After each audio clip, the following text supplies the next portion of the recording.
Good morning. We are thrilled to see you here on Facebook. Welcome to the program Virginia Interfaith Center Live. This is the Virginia Interfaith Center for Public Policy's weekly news program addressing issues of economic, social, racial, and environmental justice here in Virginia.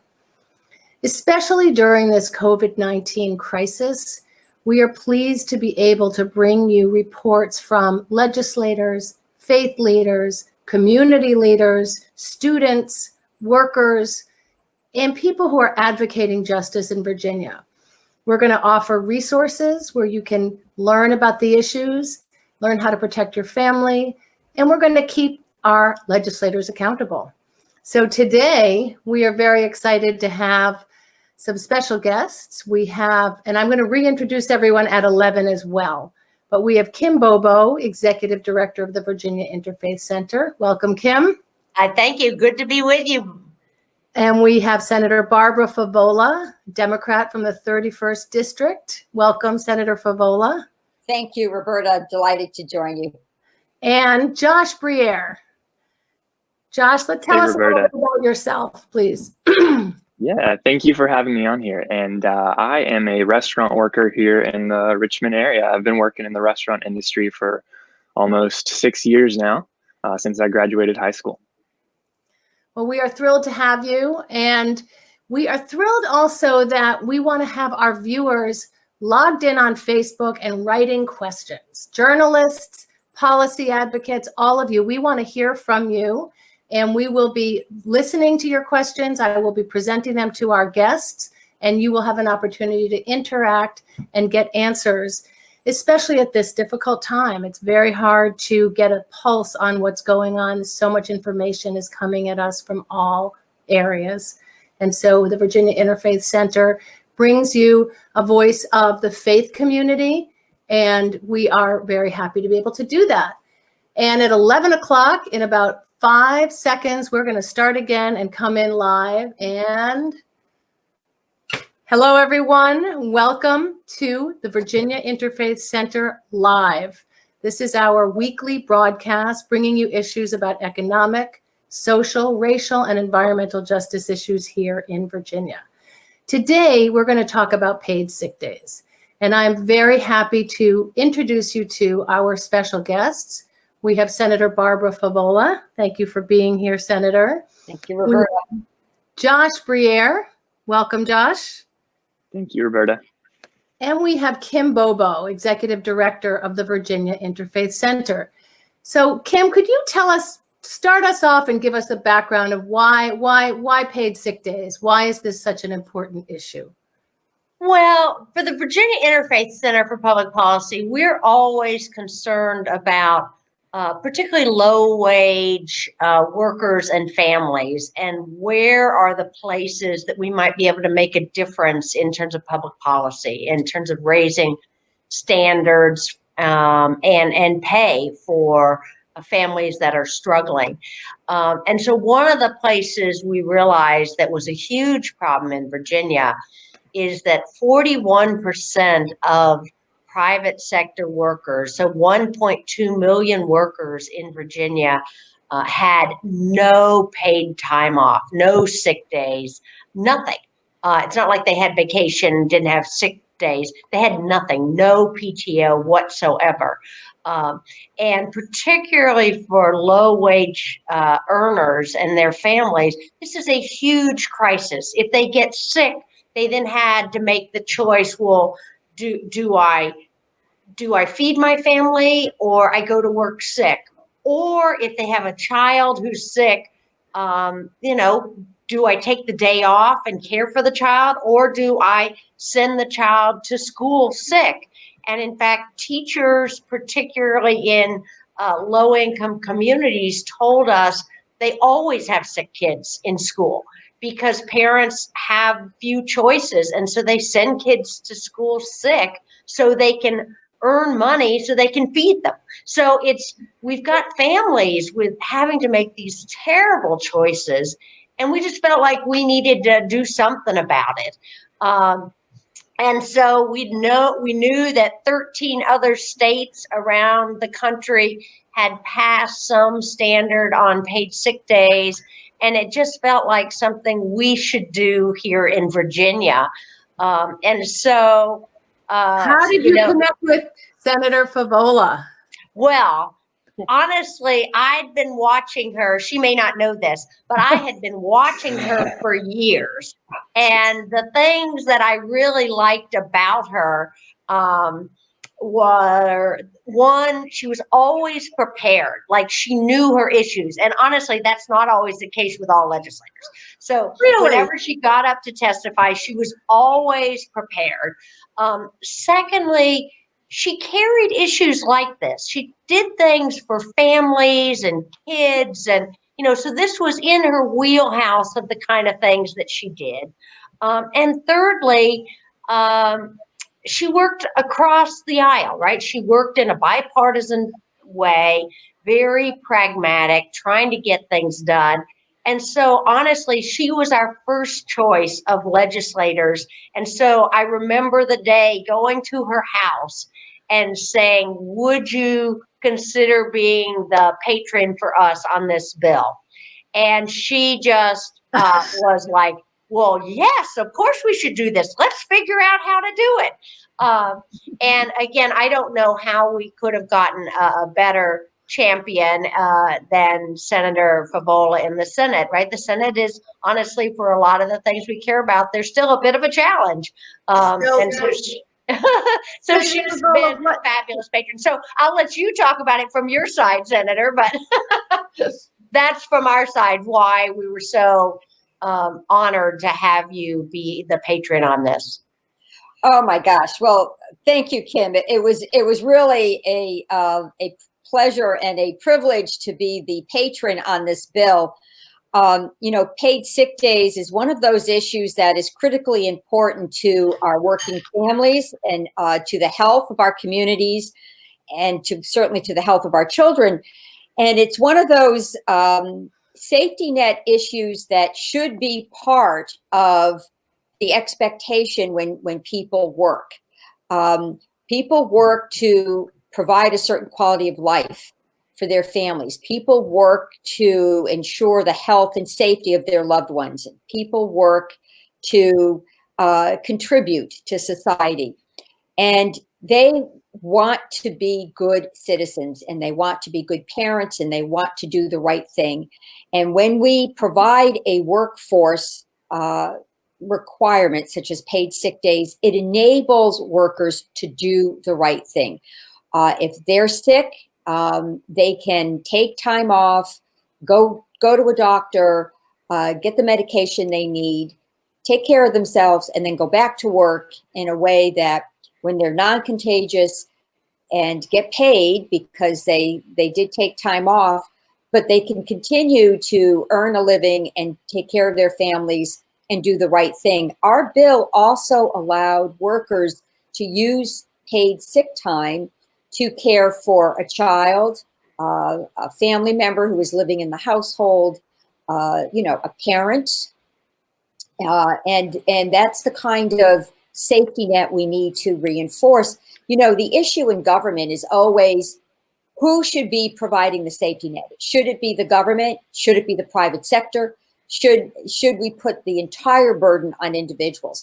And right now, we are asking for corporate responsibility, and we're asking for personal responsibility in this paid sick day bill. I thought it was very reasonable, and it was modeled on national data showing us that, in fact, many children go to school sick because their parents can't take time off to take them to the doctors, and those same children are often behind in their vaccination schedules.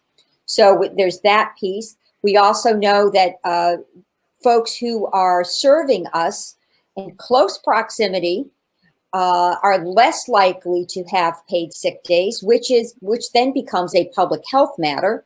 The personal care workers, the restaurant workers, the assistant in the child care center. Those folks don't have paid time off. So that's a problem. That becomes everybody's problem. So we thought this was reasonable. It was if you worked full-time, 40 hours a week, you were capped at earning 5 days a year of paid time off or paid sick time. And then if you worked part-time, we allowed for, the bill allowed for you to earn paid sick leave. You earned 1 hour for every 30 hours worked. Again, that was capped based on the number of hours you worked. And the cap would never exceed 5 days a year. And so that seemed very reasonable to us. So we have the great pleasure of, thank you for explaining that. And I want to give a chance to hear from somebody on the front lines. We have a restaurant worker here, Josh Briere, who is directly impacted by this. Could you speak to what Senator Favola is addressing, Josh? Yeah, absolutely. And, first of all, I just want to say thank you, Senator Favola, for the bill. We really appreciate people in government advocating for folks like us. And then, of course, to everyone at the Interfaith Center, we really also appreciate all the other work y'all are doing as well to advocate for, people in our situation. But, from my perspective and the perspective of folks I work with, paid sick days are important because every single day, all over the country, you have millions of people going to work sick, and that becomes a public health crisis. And that very well could have been a big component to the current crisis we're in right now. And you can't really blame workers for it because they don't really have a choice. If the choice is going to work sick so I can feed my family or avoid being evicted or not going to work, I mean, clearly the obvious choice is to go to work sick. But it shouldn't be that way. We need the government to step in and to say, hey, look, here are 5 paid sick days a year that you get, and you can use them to take care of your child, to take care of yourself, whatever, that protects the worker and it protects public health. So just a follow-up question, Josh. I know you said you've worked for 6 years in the restaurant business part-time. Have you ever had paid sick days? No, I never have. The whole time, and I've worked for several restaurants. Where I work currently, they're a lot more understanding about it. It's a locally owned restaurant. But so like if I call out or whatever, they're cool with it. They're totally understanding. We'll get someone to cover the shift. But even so, there's no paid sick days. However, at the other restaurants I've worked at, particularly chain restaurants, there's just almost no understanding at all, and when I was in a leadership role, it was even worse, If you were throwing up, go to the bathroom. If you had a fever, just don't act like it, Wow. And so could people get fired if they, were sick and took a day off, even if it was unpaid, Josh? Like I said, currently at my current restaurant, no, that would never happen. But in other restaurants, I'm afraid to say that, yeah, I think that would happen. Luckily, I was never in that position. But I don't think it's a stretch to imagine that. Yeah, that's what I've heard, that a lot of restaurant workers they're not even allowed to call in sick for fear that they would get fired. Right. The repercussions are real. I think that, allowing that kind of workforce policy is just so short-sighted. I think it's short-sighted for the employer. I think it's an incredible scare tactic and burden for the employee, and then the rest of us are subjected to a situation where germs can spread and we can all get sick. And I just want to pivot, I guess, at this point, since we're talking about workers going to work sick. COVID-19 really does present in true colors, in full fashion, where everybody understands the importance of staying home when you are sick. I mean, right now under COVID-19, Governor Northam has a stay-at-home order, which is in effect until June 10th, asking non-essential workers to stay home, only go out if absolutely necessary to purchase groceries or to do another emergency-related kind of activity, to keep your social distance, which is 6 feet, and to wear a mask, which is also a CDC best practice. So for workers to be able to follow those rules and not fall through the cracks and become homeless, we have to have some mechanism for paid sick leave. We have to. I mean, in this case, we all have to follow the rules, whether we are, carrying the COVID ID germ or not, because it is so wildly contagious. And the federal government stepped in and said, okay, we're going to have to provide some unemployment insurance for folks who cannot telecommute. We're going to have to provide a safety net for folks who may have to lay workers off, the PPP program, the Paycheck Protection Program for small businesses, to allow small businesses to continue to keep employees on the payroll. Unemployment insurance has been stepped up. The federal CARES Act will allow for $600 a week for unemployment insurance in addition to state unemployment insurance. So I don't mean to take up the whole program on COVID-19, but the point is that the federal government really realized that a safety net was needed.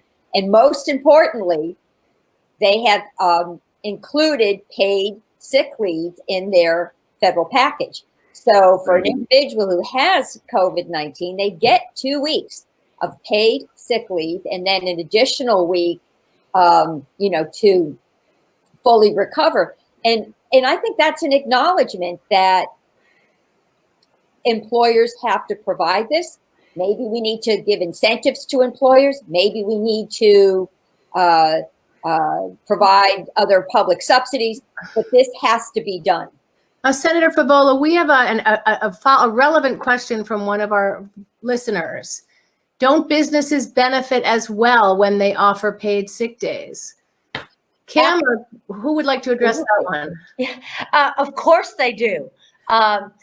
Because one, you have a much more loyal workforce. Secondly, you don't get your other workers sick.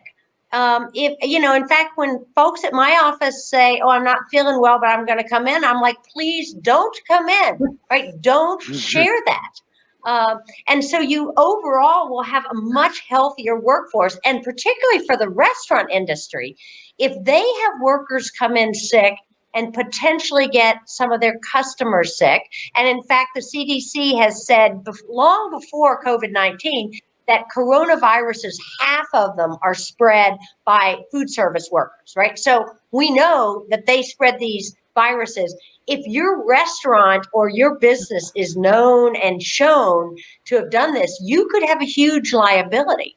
And so it's really important for businesses to not shirk on the short term and think about the long term and provide paid sick days. Then can you explain in a nutshell why on earth this bill did not pass in Virginia? Barbara, Senator Favola, you want to start on that one? I'll start on it. You can add in too, because you are a wonderful advocate and have done yeoman's work getting the bill as far as it did. The bill went through many hoops, passed the Senate, passed the House. We had a conference report to pass the House the second time and then came to the Senate and did not pass. There was a lot of fear, I guess, and I think lawmakers, whenever you try to make a transformational change, which is what this bill is, it's really changing the way we do business, and it was transformational. Folks always think of the worst possible impact the bill could have. Oh, would it cost so much an employer couldn't handle it? Or, how would an employer implement this in an easy way? Would they have to change all their policies? Well, the fact of the matter is they will have to adopt policies if they don't have a paid time off policy. This bill only applied to businesses with 15 employees or more that did not have any paid time off policy. So many responsible businesses would not have been affected by this at all. So what I'm interrupting is one of our listeners has a direct response question to that. Why the pushback from the General Assembly? I suspect the pro-business lobby was super strong. Was the faith and values advocacy just not enough? You want that one, Kim? Yeah, I think our advocacy was not quite enough. I think what Senator Favola is saying is absolutely right, that there were some forces out there that were just raising all these unbelievable fears, like, this is gonna close down small businesses in Virginia. Well, that's not the case. This would be so terribly complicated to administer. Really? No, I don't think so. And then there were really people that had sort of an ideological view that we really shouldn't set such standards as this, right? That we should allow the private sector to operate completely on its own with no standards. And I think as a nation, going back to 1938, where we enacted child labor laws and a minimum wage law, we have said, in fact, there are some standards. And we at the Virginia Interfaith Center, I think, are saying, that child labor laws are important, minimum wage is important, but frankly, right now we need a few other core standards, and one of those core standards we need is paid sick days. And so, in fact, there was enormous opposition for the bill in ways that to me didn't make sense, because there really are lots of good small businesses that are providing paid sick days and other benefits. But again, the National Federation of Independent Businesses were just out there, like, saying the sky is going to fall on this one. We had the Restaurant Association, where 81% of their workers don't have paid sick days, absolutely saying we can't possibly handle this. Retail Federation doing the same. We even had a couple of the airlines trying to exempt their workers, like, this is too complicated and it'll mess us up. We're a national company, we should be exempt. It's just, it was quite crazy. Actually, and then at the last minute, we had the Manufacturing Association, whom probably most of them provide paid sick days. We had in one of the hearings, one of the Senate hearings at the Commerce and Labor Committee, we had the poultry industry saying why they didn't need paid sick days. And now, during COVID-19, we're seeing the crisis of all these poultry plants in Virginia and the giant Smithfield plants and the big plant out in South Dakota, where they have such a problem with the virus, frankly, because they probably weren't offering paid sick days. This is, I think the business community just whipped themselves up in a frenzy in a way that I'm hoping we can do a better job sort of calming them down, because there are great businesses in Virginia who want to do the right thing. But the advocacy against this was pretty virulent. It was. And I think we have to make the argument, and we need to get businesses to make the argument with us, that a mandate really levels the playing field. So no business then is disadvantaged financially by providing paid sick days. That's right. We should, the good guys should step up and stand with us and say, you know what? We should all be doing this. This mandate is simply the right thing to do, and it is good for business. Yes. We should be able to embrace that. We have got to get away from this argument, and many of them had very flimsy arguments that we're just opposed to any mandate. Let businesses run their own business. We're opposed to any mandate. That is not the world we live in right now, and nor should it be. We have to promote some type of good public health, some leverage for workers who may not be able to access equal benefits or equal treatment in the workplace. We have an obligation to stand up for those folks and for our communities who need to be healthy. We need to be healthier. I think what's interesting is that in the midst of this COVID-19 crisis, the federal government has stepped in and created a program that frankly is what we probably needed in the first place. More generous than our program. Absolutely. It's way more generous than our Virginia bill. So our Virginia bill proposed 40 hours for businesses that had 15 or more employees. The federal one is 80 hours, so twice as much. We had a struggle. Our bill covered part-time and full-time workers, but we had some senators who thought part-time workers didn't need any paid time off. The federal bill is very clear. It covers both full-time and part-time workers. The federal bill, in addition to this, your full pay for 80 hours, it then also allows you to take a longer term leave at 2/3 of your salary. Again, we didn't even have that. Now, Senator Boysko had a bill that would have done some of that, but that was not at all in this bill. So again, the federal response in this crisis is actually probably closer to what we need as a society. And yet the federal bill ends at the end of December. And so when we come back in January, we need to try to continue to make the argument for this. And again, if it's needed in a crisis like COVID-19, it's probably needed on a regular basis. And I think that's what we've got to fight for in Virginia. And Josh, could you talk about this from the workers' point of view now that we've heard the policy analysis? Yeah, I mean, I think to Kim's point, something that I've been paying attention to is that all of these progressive policies that for years and years people have said aren't realistic or we just can't do because it's bad for business or whatever, all of a sudden in a crisis, the federal government is stepping in and doing these things, which proves that they're not as impossible as we've been led to believe all of this time. So I think that a lot of workers are paying attention right now. I'm part of this restaurant worker group on Facebook in the Richmond area.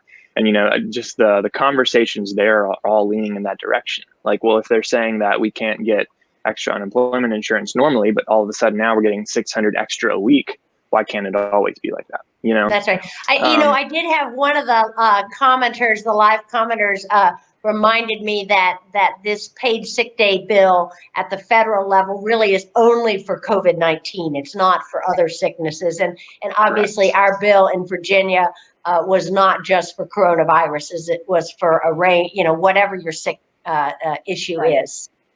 Yeah. Right. And one other thing that I'm going to add real quick is that for essential workers like grocery store cashiers or childcare workers or, you know, restaurant workers like myself, who, you know, there are still these needs that have to be met, whether we're in a crisis or not. Right now, I'm still having to go to work, even though my hours have been cut and my pay has been decreased a little bit. I'm still working, and there is, even though I'm wearing a mask, there is still a little bit of interaction with people for curbside pickup and whatnot at the restaurant. So we are all risking our health by going out to do this. And it's, you know, it's kind of scary to think that when this is all over, there won't be a paid sick day standard to protect us when our coworkers are sick or when other people are sick, you know? I would like to add that many scientists are telling us that we will not be completely safe from COVID-19 until we have a vaccine. And we may be able to go into a second phase as we, you know, attempt a more normal life, but we're going to continue to have to do social distancing and keep our, you know, clusters of groups quite small for some time. And many scientists believe we're not going to have a vaccine truly tested and on the market until late January 2021.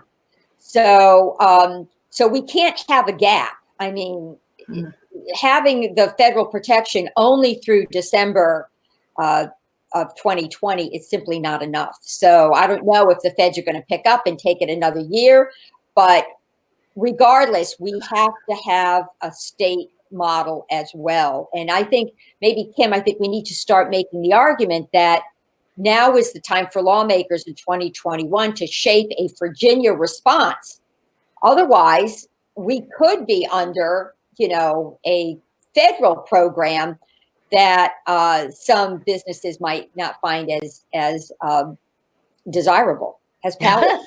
And No, Kim, that's one right. of our- I think, yeah, go if you ahead. can you address this question from Kendall Crawford, I think goes right to the heart of what the senator's talking about for next year. What are the chances of getting paid sick days? I think, Kendall, thank you for the question. Appreciate you watching this. I sincerely believe that the discussion on paid sick days next year is going to evolve around where we are with the COVID-19 crisis and where the federal government is leading the paid sick day conversation. And we'll have to figure out what our space should be and how we should maybe follow the federal government or how we should tweak it to fit Virginia. But I am very hopeful that this new context that we're living under will bring businesses to the table. And I think maybe, Kim, maybe we've got more of an entree to the business community now than we had last year. I think that's right. And I don't think there's everyone in the General Assembly knew about the issue by the end of the session, right? It had become a highly talked about issue. So I think people know that the issue, and not one single business representative that I talked to tried to make the case that we didn't need paid sick days, right? So I think people understand the value of paid sick days. They're just, again, we're all these fear kind of things. And so again, we've got to figure those out, and we've got to get the business community talking about this, and that in fact, this isn't going to be too complicated, and it really won't kill small businesses to offer this, and it really is good for your business. And so again, we need to do a better case of making that argument. But again, I don't think we were short a few votes in the Senate, right? And so, we've got a few senators that we need to have conversations with, and some ideologically wondered whether part-time workers needed it. And so we've got to have some conversations with people about, the value to part-time workers as well as full-time workers, or people with part-time jobs, because in fact, as lots of people have told me, I work multiple part-time jobs. So if they don't get paid sick days at least one of those jobs, then they still don't have any paid sick time. I think right. we can send Josh to go talk to them, Josh. Yeah. I'm sorry, say that again? We can send you to go talk to those senators. There you go. Well, But what I again, would tell there them are is plenty that- of people in their districts who have this same problem. And so again, I do think we've got some educational work to do with some of the senators, but also, again, as Senator Favola has said, we've got to draw on the business community and engage them in this conversation. And Senator Favola has a history of having done that kind of thing on other bills. And so we are looking forward to doing that. We are not going to quit. And we're also going to bring in more of the public health folks this year. Yes. And, because there are a lot of voices that didn't get heard. The conversation, is once you get to the General Assembly, the conversation is not as, it's very fluid. It's not as contained or comprehensive as you would like. It's not as comprehensive as you would like. So they are, just let me be clear, the legislators are crazy busy. They can barely think about anything. Like, it's amazing how hard you guys work. It is amazing. And I wanted to share on behalf of the Interfaith Center, this is the 1-877 number that all Virginians can call for the Department of Health for any information about the coronavirus, but also about paid sick days and how that impacts you. I'm going to ask us to wrap up because our time is running short, and I'd like to ask each of you if you want to have a last thought for us to walk away with. And I want to also thank our viewers. We have had wonderful questions. We haven't had a chance to answer all of them, but we greatly appreciate your watching. We hope you will continue to watch. You will share this with your friends and send us suggestions for issues you would like us to address. Maybe we could start with Kim. Would you like to wrap it up, Kim? Yes. Well, again, we need your help to make this happen in Virginia. So if you're not already involved and connect with the Virginia Interfaith Center for Public Policy, I hope you'll go to our website and sign up to get our action alerts and join one of our chapters around the state. And again, we want to make this happen, but we can only do it with your support and help. Thank you, Kim. Senator? Well, I just want to echo Kim's remarks. We need a lot of firepower behind us to get something that this transformational, to get something like this through, and we need as many friends as possible. So for those of you who do have connections to groups that may not naturally align with us, that would be helpful. Again, the business community, the public health community, and folks that just want to do the right thing because it is the right thing to do, I think could be very powerful voices. We need personal stories. And I'd like us to follow the same model we did to get Medicaid expansion through. And we did get support from chambers of commerce on Medicaid expansion.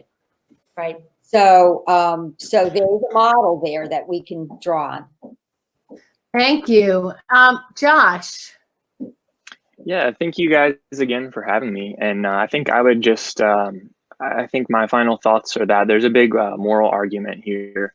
And that, at the end of the day, every worker all over the country, whether you're, a restaurant worker or any other kind of worker, at the end of the day, we're all human beings and, we all deserve dignity and respect. So I think our state and our country both need to enact legislation that embody, the respect of human life and humankind, much like Senator Favola's bill. Because everybody deserves a day off of work when they're sick without having to worry about where, their food is coming from or if they're going to be able to get their food or pay. Thank you, Josh. I just want to close out by sharing, when Josh mentioned the moral issue, the Virginia Interfaith Center for Public Policy does bring a faith voice, a moral voice, a voice of justice to these issues. Even if you're not a member of a faith community or affiliated with a mosque, church, synagogue, or temple, all people of goodwill are welcome to join us and be a part of this movement to be a voice, as Josh said, for all of us. Everyone deserves to live in dignity. And those are the kinds of issues. And I am thrilled to be able to partner with an incredible senator like Barbara Favola and an executive director as well, Kim, who has been working on these issues for many years. And partners like Josh and folks in our community who support this. So we really welcome all of you to this broadcast. We thank you. I thank you all for taking the time to join us. And this will be taped and it will be on our Facebook page and on our YouTube page and on the front page of our virginiainterfaithcenter.org. Sign up there, please, to receive our free emails with lots of information about what you can do to engage in these issues here in Virginia. So thank you all so much. We're going to sign off now. Thank you. We'll see you. Oh, wait, one other important thing. My goodness. Tonight at 5 o'clock, we have another show on this topic in Spanish with Delegate Elizabeth Guzman. And we would like to encourage you, please. Here is our title in Spanish. All workers need paid sick days. 5 o'clock tonight on our Facebook page. Please join us. Please invite your friends. It's very important that these issues are addressed in many different languages. And so we will be doing this often in 2 languages. So thank you again, Kim. Thank you, Senator Favula. And we'll see you next week and tonight at 5. Thank you. Great show. Thank you. Thank you.